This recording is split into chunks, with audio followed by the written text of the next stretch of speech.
नमस्कार दोस्तों, कहानी क्राइम चैनल पर आपका स्वागत है। दोस्तों, आज की जो हमारी क्राइम की कहानी है वो है जालौन उत्तर प्रदेश से। तो चलिए दोस्तों, शुरू करते हैं क्राइम की इस सच्ची कहानी को। उस दिन 3 जनवरी 2020 की तारीख थी। सुबह के यही कोई 10 बज रहे थे। जालौन जिले की कोतवाली उरई के प्रभारी शिव गोपाल वर्मा अपने कार्यालय में बैठे थे और बीती रात पकड़े गए मादक पदार्थ तस्करों से पूछताछ कर रहे थे। तभी एक बुजुर्ग दंपति उनके कार्यालय में आया। दोनों आगंतुक घबराए हुए थे। उनके माथे पर चिंता की लकीरें थी। वर्मा ने तस्करों से पूछताछ बंद करके उन्हें सामने पड़ी कुर्सी पर बैठने का इशारा किया और फिर पूछा, बताइए आप लोग कहाँ से आए हैं और क्या परेशानी है। कुर्सी पर बैठने के बाद उस शख्स ने कहा, साहब हम सरसोखी गांव से आए हैं। मेरा नाम कालीचरण है और मेरे साथ आई मेरी पत्नी उर्मिला है। हम दोनों ने अपनी बेटी विनीता की शादी उरई कस्बे के रामनगर मोहल्ला निवासी खेमराज अहिरवार के बेटे प्रमोद कुमार के साथ की थी। प्रमोद कुमार ने हमारी बेटी विनीता को गायब कर दिया है। 1.5 साल से बेटी से हमारा संपर्क नहीं हुआ है। प्रमोद के पिता खेमराज से पूछा तो उसने बताया कि विनीता प्रमोद के साथ दिल्ली में है। हमने जब भी फोन पर प्रमोद से विनीता से बात कराने को कहा तो वो टाल मटोल कर देता था। वो दिल्ली में कहाँ रहता है उसने हमें कभी नहीं बताया। आज मुझे पता चला कि प्रमोद दिल्ली से गांव आया है और अपने घर में मौजूद है। साहब, आपसे मेरा अनुरोध है कि उससे पूछताछ कर हमारी बेटी विनीता का पता लगाए। कोतवाल शिव गोपाल वर्मा ने कालीचरण की बात गौर से सुनी और उनकी परेशानी को समझा। उन्होंने उन्हें आश्वासन दिया कि वो थाने में बैठकर इंतजार करें। वो प्रमोद को थाने बुलाकर उससे पूछताछ करके विनीता का पता लगवाते हैं। आश्वासन पाकर कालीचरण पत्नी उर्मिला के साथ थाने में इंतजार करने लगा। कोतवाल ने एसआई विश्वनाथ तथा कांस्टेबल मानविंदर सिंह को सारी बात बताकर प्रमोद को थाने लाने का आदेश दिया। कुछ ही देर में दरोगा विश्वनाथ सिंह कांस्टेबल मानविंदर सिंह के साथ मोटरसाइकिल से प्रमोद के अजनारी रोड स्थित मकान पर जा पहुंचे। प्रमोद उस समय घर पर नहीं था। उसके घर में किराए पर रहने वाले किराएदारों ने बताया कि प्रमोद रेलवे क्रॉसिंग की ओर गया है। पहचान के लिए पुलिस ने एक किराएदार को साथ लिया और रेलवे क्रॉसिंग पर पहुंच गए। प्रमोद रेलवे फाटक के पास मिल गया। किराएदार के इशारे पर पुलिस ने उसे पकड़ लिया और कोतवाली ले आई। बेटे की गिरफ्तारी की जानकारी खेमराज को हुई तो वो भी कोतवाली आ गया। कोतवाल ने प्रमोद कुमार के चेहरे पर तिरछी नजर डालते हुए पूछा, प्रमोद सच सच बताओ, तुम्हारी पत्नी विनीता कहाँ है? क्या तुमने उसे गायब कर दिया है या फिर उसे मार दिया है? साहब, ये सब अटपटी बातें आप मुझसे क्यों पूछ रहे हैं? प्रमोद जवाब देने के बजाय उल्टे वर्मा से ही सवाल कर बैठा। इसलिए कि विनीता के माता पिता ने शिकायत दर्ज कराई है कि तुमने उनकी बेटी को गायब कर दिया है। पिछले 1.5 साल से तुमने ना तो उनकी विनीता से बात कराई और ना ही मिलवाया, ना ही तुमने उन्हें दिल्ली में रहने का अपना ठिकाना बताया। कोतवाल ने कहा, साहब ससुराल वालों से हमारी पटती नहीं है, जिससे मैंने उन्हें कोई जानकारी नहीं दी। प्रमोद बोला, तो अब बताओ कि विनीता कहाँ है? वर्मा ने पूछा। वो दिल्ली में है, प्रमोद ने बताया। उससे मोबाइल फोन पर बात कराओ। उन्होंने कहा, साहब विनीता के पास मोबाइल फोन नहीं है, इसलिए उससे बात नहीं हो सकती। प्रमोद बोला, देखो प्रमोद, तुम पुलिस को गुमराह करने की कोशिश कर रहे हो। मैं तुमसे आखिरी बार पूछ रहा हूँ कि विनीता कहाँ है। वर्मा तमतमा गए, लेकिन प्रमोद ने जुबान नहीं खोली। तब वर्मा का गुस्सा 7वें आसमान पर जा पहुंचा। उन्होंने दरोगा विश्वनाथ सिंह और सुशील कुमार परासर को प्रमोद से सच उगलवाने की जिम्मेदारी सौंपी। वो दोनों प्रमोद कुमार को अलग कमरे में लेके गए और उससे जब सख्ती से पूछताछ की तो वो टूट गया। इसके बाद उसने विनीता का जो राज खोला उसे सुनकर पुलिस भी दंग रह गई। प्रमोद ने बताया कि उसने अपनी पत्नी विनीता की हत्या 18 मई 2018 को कर दी थी और शव को अपने कमरे में दफन कर उसके ऊपर पक्का फर्श बनवा दिया था। इसके बाद वो दिल्ली चला गया था। विनीता की हत्या की जानकारी ना तो उसके माता पिता को थी और ना ही उसके मकान में रहने वाले किराएदारों को।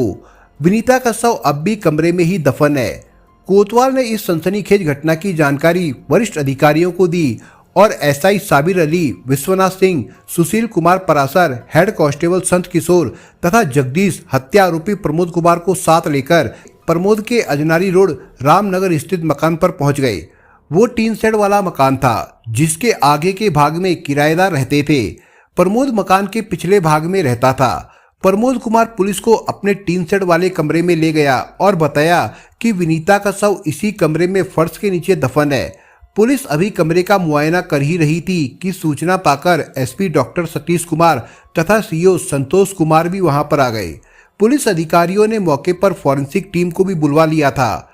चूंकि मामला महिला की हत्या करके शव जमीन में दफन होने का था, इसलिए घटना स्थल पर उरई सिटी मजिस्ट्रेट हरिशंकर शुक्ला को भी सूचना देकर बुला लिया गया। सिटी मजिस्ट्रेट हरिशंकर शुक्ला की मौजूदगी में पुलिस अधिकारियों ने हत्या आरोपी प्रमोद कुमार की निशानदेही पर कमरे के अंदर खुदाई शुरू कराई। पुलिस के जवानों ने पहले कमरे की पक्की फर्श तोड़ी, फिर कच्ची जमीन को फावड़े से खोदना शुरू किया। 4 फीट खुदाई करने के बाद महिला का कंकाल बरामद हो गया। सिटी मजिस्ट्रेट हरिशंकर शुक्ला ने कंकाल को गड्ढे से बाहर निकलवाया। अब तक मौके पर विनीता के माता पिता तथा ससुर भी आ गए थे। कालीचरण तथा उनकी पत्नी उर्मिला ने जब महिला के कंकाल को देखा तो वो फफक पड़े और उन्होंने कपड़े से उसकी पहचान अपनी बेटी विनीता के रूप में कर दी। प्रमोद के पिता खेमराज ने भी कंकाल की पहचान बहू विनीता के रूप में की। विनीता की हत्या और कंकाल बरामद होने की खबर रामनगर मोहल्ले में फैली तो लोग आवाक रह गए। सैकड़ों की भीड़ घटना स्थल पर आ पहुंची। कालीचरण के परिवार में भी कोहराम मच गया। उसकी अन्य बेटियां वंदना, लाली व नौथी भी सूचना पाकर मौके पर आ गई थी। विनीता का कंकाल देखकर सभी बिलक बिलक कर रो रही थी। पुलिस अधिकारियों ने उन्हें सांत्वना दी और समझाया। पुलिस अधिकारियों ने घटनास्थल का बारीकी से मुआयना किया, फिर फॉरेंसिक टीम ने भी जांच करके साक्ष्य जुटाए। इसके बाद मजिस्ट्रेट हरिशंकर शुक्ला की निगरानी में कोतवाल शिव गोपाल वर्मा ने कंकाल का पंचनामा भर के उसे पोस्टमार्टम के लिए उरई के सरकारी अस्पताल भेज दिया। डीएनए की जांच हेतु मृतका के बाल सुरक्षित रख लिए गए।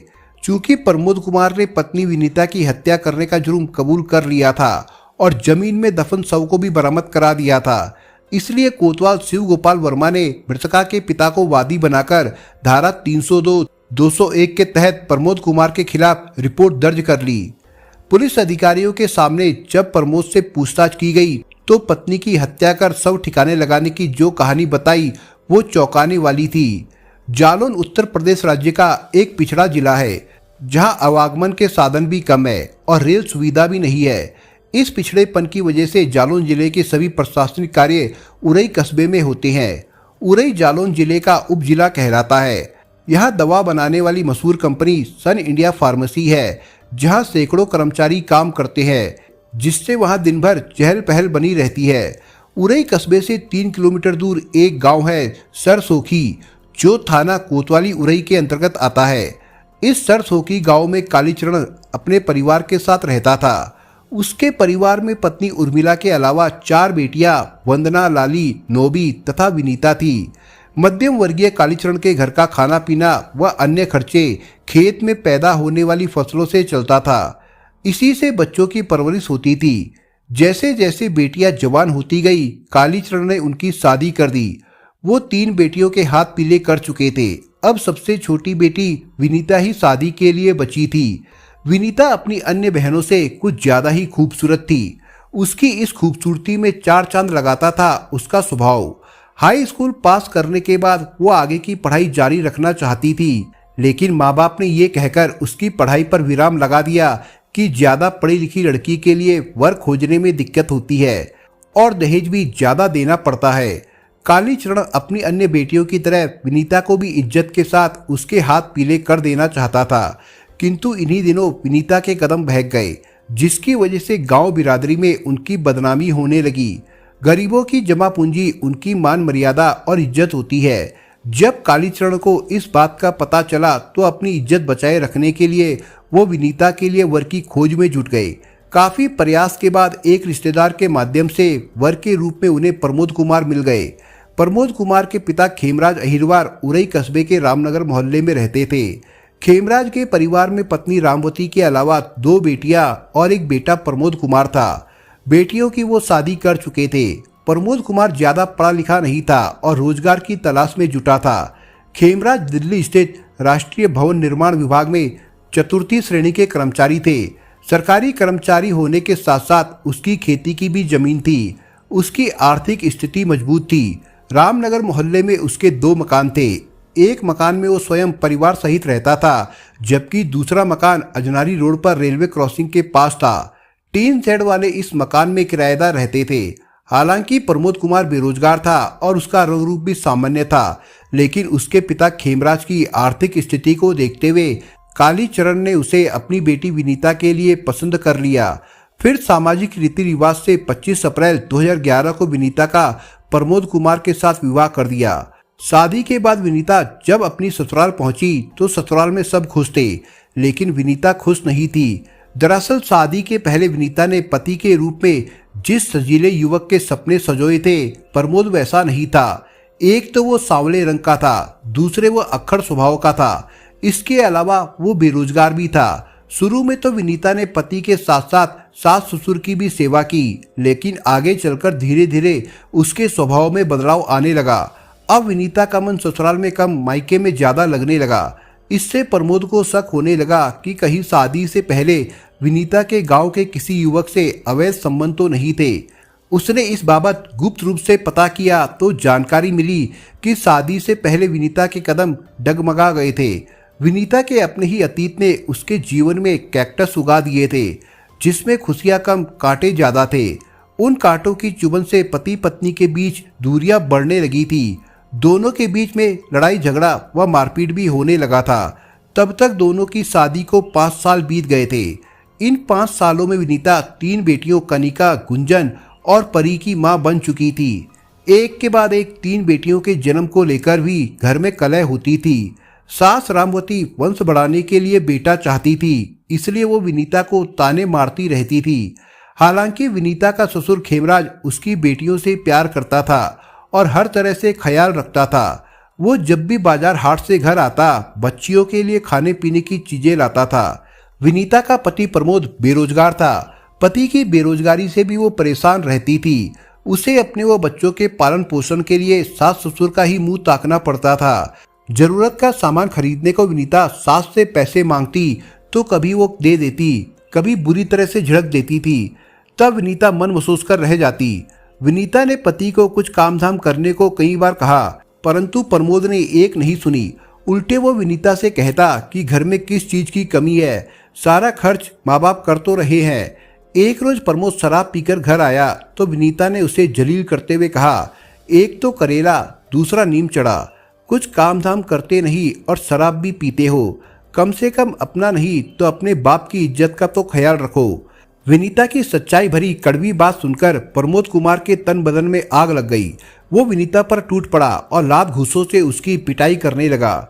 उसके हाथ तभी थमे जब वो हाँफने लगा। पति की पिटाई से विनीता इतनी आहत हुई कि वो तीनों बच्चों को ससुराल में छोड़कर मायके चली गई। उसने अपने ऊपर हुए जुल्म की दास्तां अपनी मां उर्मिला को बताई।